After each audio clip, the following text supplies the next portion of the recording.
Selamat datang di Trivia Viral. Channel kami mencakup analisis dan rekap terbaru tentang acara TV dan film, serta cerita dan fakta menarik.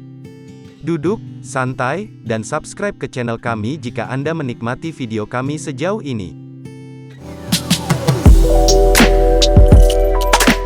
Seorang penjaga pintu dan penjaga perdamaian di klub malam Copacabana. Dia melakukan apa yang harus dia lakukan untuk menaruh makanan di atas meja keluarganya. Ketika dua pria mulai berkelahi, dia melemparkan satu ke jalan dan memberinya beberapa pukulan di wajah ketika dia melawan. Dia membayar gadis cek mantel untuk mengambil topi berharga pelindung kaya sehingga dia dapat menemukan dan mengembalikannya kepadanya untuk tip yang sangat besar. Klub tutup selama beberapa bulan untuk renovasi, membuatnya kehilangan pekerjaan. Ketika dua pria kulit hitam datang untuk memperbaiki wastafel, istrinya memberi mereka limun dan dia membuang kacamata mereka setelah mereka menggunakannya, yang membuat istrinya kecewa karena pandangan rasialnya. This video is sponsored by QD.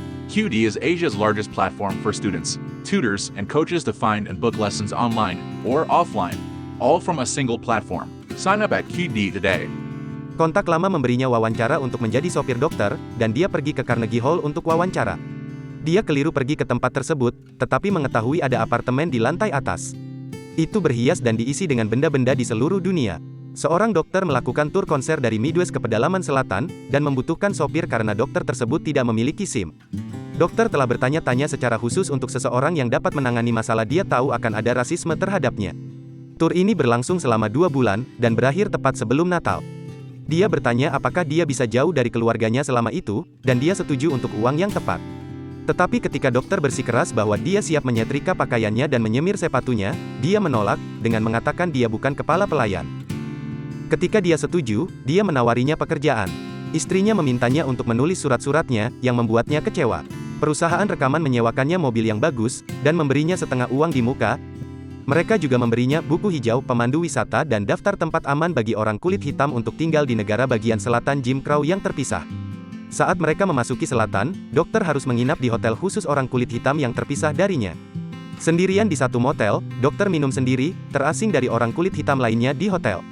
Dia mendapat telepon di kamarnya bahwa ada pertempuran kecil yang terjadi di bar lokal, di mana dia menemukan dokter diserang oleh pelanggan kulit putih rasis. Dia meraih pistol dan mengklaim dia akan menembak jika dokter membiarkannya pergi.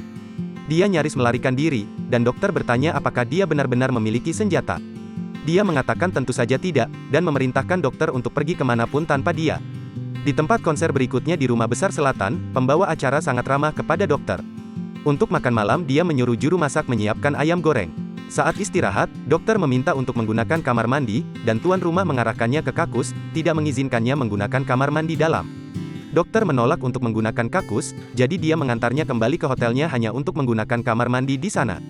Di kota berikutnya, dia bertemu dengan para mafia. Dalam bahasa Italia, di depan dokter, mereka mengatakan kepadanya bahwa dia harus berhenti dan bekerja untuk mereka. Dia setuju untuk menemui mereka untuk minum nanti malam. Saat mereka check-in di hotel, dokter menawarkan kenaikan gaji dan promosi kepada Tony.